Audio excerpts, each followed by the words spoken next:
সবাইকে শুভেচ্ছা জানিয়ে শুরু করছি আজকের এই আয়োজন। আমি সাথে আছি মোহাম্মদ আবু রেহান আকাশ।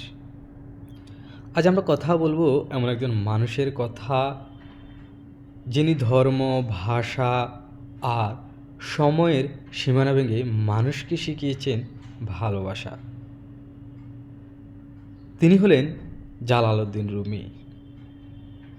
জালালউদ্দিন রুমি 1207 খ্রিস্টাব্দে আফগানিস্তানের ব্লক নগরীতে জন্মগ্রহণ করেন।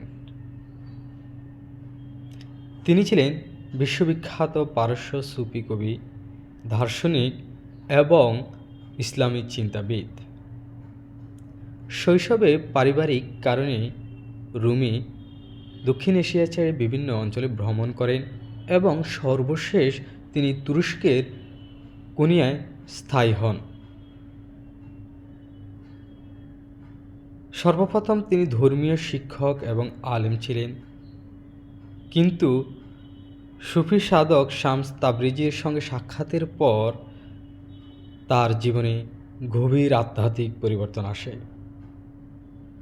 রুমির কাব্যগ্রন্থ মসনবী শরীফ, যা সুফি দর্শনের এক অন্যান্য কাব্যগ্রন্থ হিসেবে পরিচিত পেয়েছে, তার লেখায় ভালোবাসা, মানবতা, আত্মোপলব্ধি ও ঈশ্বরের প্রেম ভাব প্রকাশ পেয়েছে।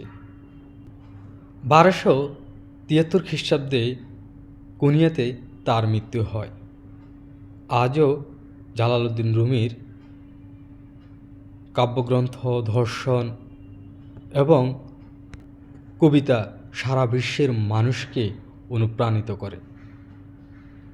তিনি আমাদের শিখিয়েছেন, নিজেকে ভালোবাসলে পুরো পৃথিবী তোমাকে ভালোবাসবে।